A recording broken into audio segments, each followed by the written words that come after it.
Hi everyone, this is Jin. And I'm Minami. And we are your International Student Advisors. Today we're going to be talking about student life orientation for international students. There are 4 topics that we're going to be covering. Okay, 4 topics are number 1, the procedures at the City Hall and the university as you come into Japan. The second topic is basic living rules in Japan. The third topic is the International Student Support Unit on campus. And lastly, how to get involved on campus. Now, before we go into the content, I want to introduce you to a couple of resources online. As you see on this slide, the one on the left is the International Student Handbook.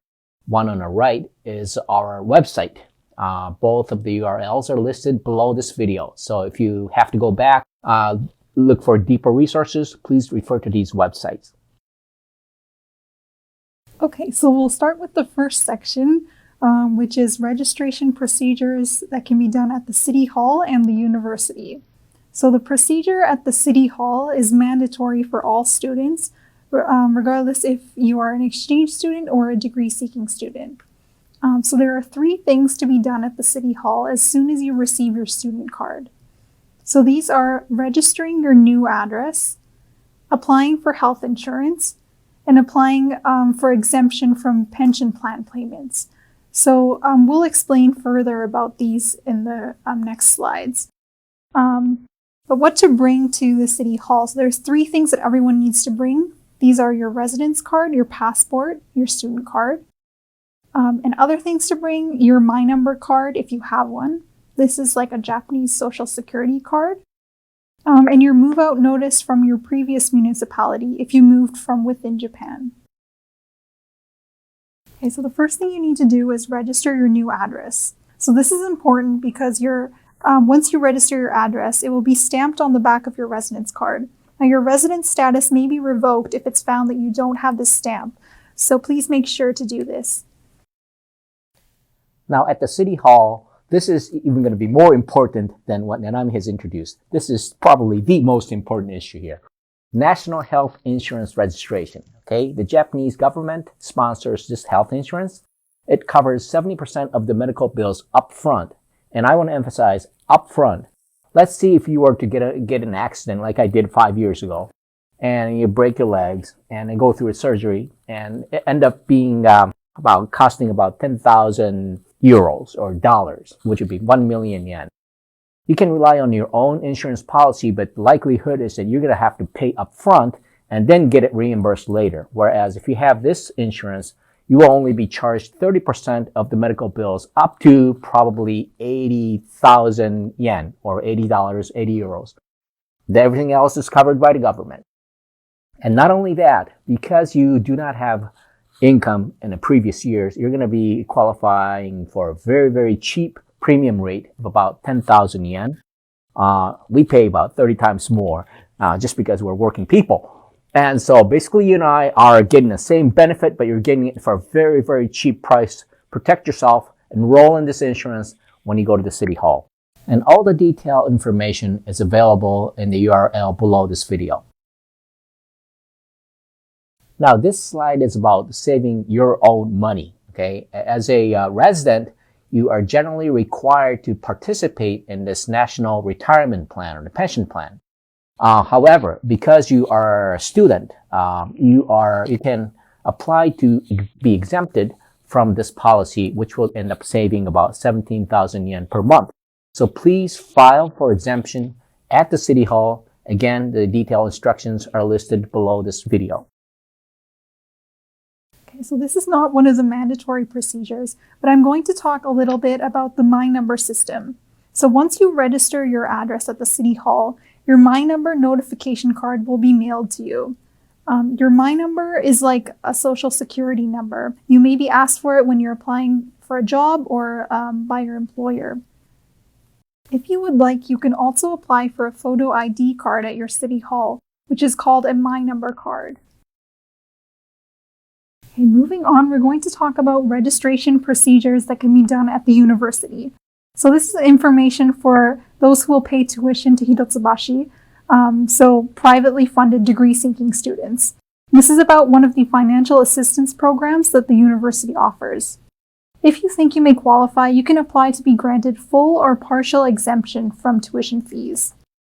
Please see the link below for more information, as well as information on scholarships. Okay, here's another procedure that you need to be aware of, and it's the liability insurance. If you see on this diagram, if you are the causing end of the accident, we've talked about what if you are the receiving end of the accident or the illness, you can cover yourself through the national health insurance. National health insurance does not cover if you are the causing end of this accident, and therefore comprehensive insurance for student lives. But in fact, it's all recommended for all international students. Let me tell you, I've had a former international student getting in a situation like this. He ended up paying anywhere close to 1 million yen to the injured party, and we don't want you to go through that. It's a very, very reasonable insurance for about 6,000 yen per year, 12,000 yen per 2 years if you're degree-seeking students. To enroll in this insurance, you need to fill out this payment form, which is available at ISSSAO and also through the website. So please look at this URL below and follow up on this procedure. Moving on to the second section, we'll discuss some important safety rules surrounding student life. Okay, safety rules number 1, protect your lungs by not smoking. However, if you really have to smoke, there are a couple of locations on campus that you are permitted to smoke, as indicated on this map. And now the safety rules number 2, protect your brains. Just kidding. Okay, in Japan, basically, you must be 20-year-old or more to be able to drink. On campus, basically, you are not allowed to drink in classrooms and other educational facilities. However, unless they're under faculty supervision. So if the faculty allows you to do that in certain occasions, then basically we are able to drink on campus on limited occasions. Now in residence halls, basically the private spaces, which is your room, your community spaces, these are the only places where you are allowed to legally drink if you're 20-year-old of age. Okay, so bike safety rules. We have this included because we know that many international students may choose to purchase a bike in Japan, and the rules may be different from what you are used to. So the first thing that everyone needs to do once they purchase a bike is to register your bike under your name.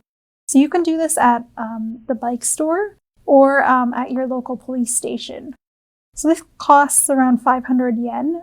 You fill out a form with your name, your address, and your phone number and details about your bike, and then you receive a sticker to put on your bike. So please make sure to do this. Another important thing is in Japan, we drive on the left side of the road. If you would like to see a video about bike safety rules in Japan, please see the link below. Okay, so this is also related to bike safety. We have here a picture of the main road going from Kunitachi Station to Hitotsubashi University. And on the far ends, on either side, you can see the sidewalk. And then where the red arrows are the bike lanes. Now, these bike lanes are one-way only, so please make sure that you're riding in the right direction because we don't want anyone to get hurt. Okay, now this section, we will be discussing various campus units that will be supporting your student life. This is a diagram of the International Student Services structure on campus that you will see on our website. And the blue unit is the International Student Advising Office. And as you can see, this office serves as a hub for the various student services department. Now, this does not mean you cannot go to the red office or the green office without, coming to our office first. If you know where to go, then just go there first. But if you're not quite sure of where to go, please come and stop by our office. We can direct you to the right office. Now, let's take a look at our office staff members.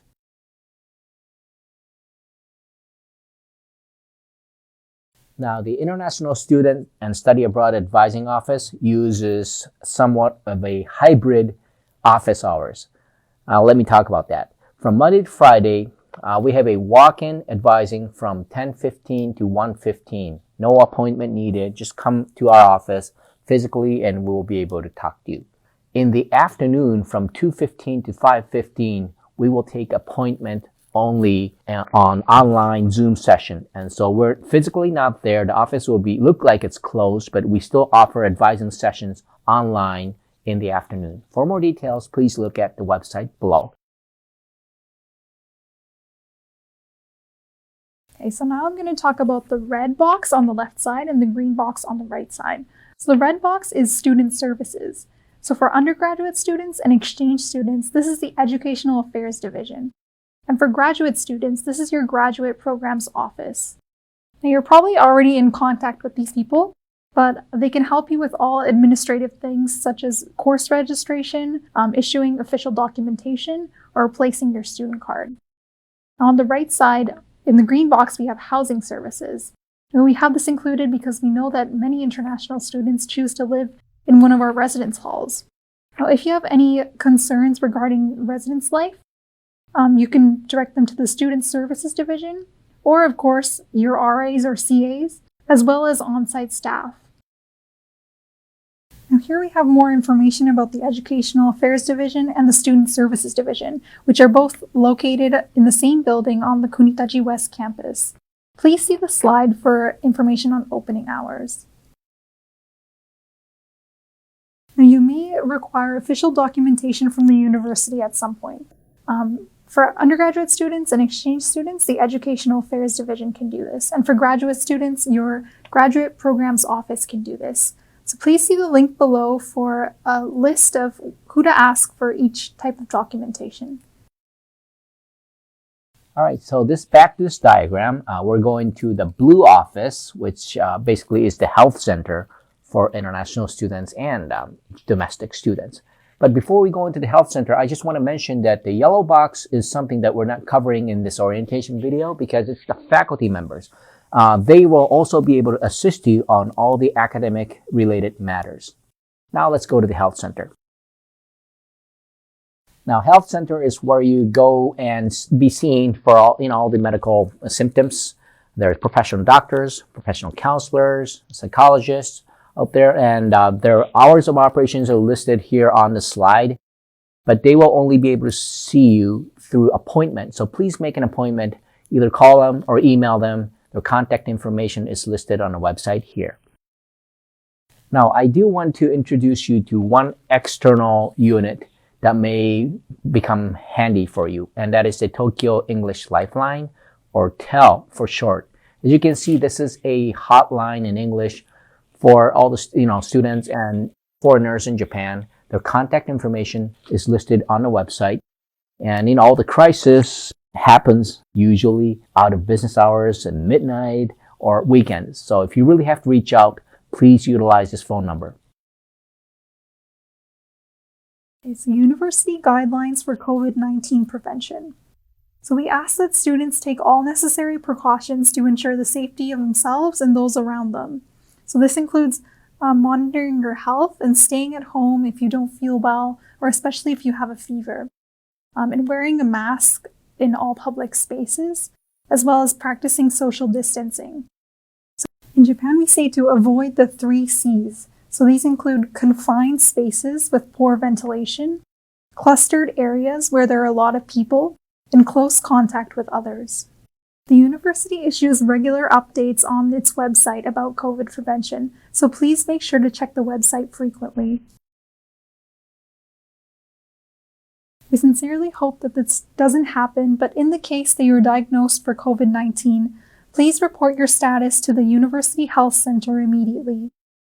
The University Health Center is the main contact point for all COVID-related matters. So if you also have any questions or concerns about COVID prevention, please direct them to the health center. Okay, we're finally into the last section. We're almost there. This section talks about how to get involved on campus. It's a fun part.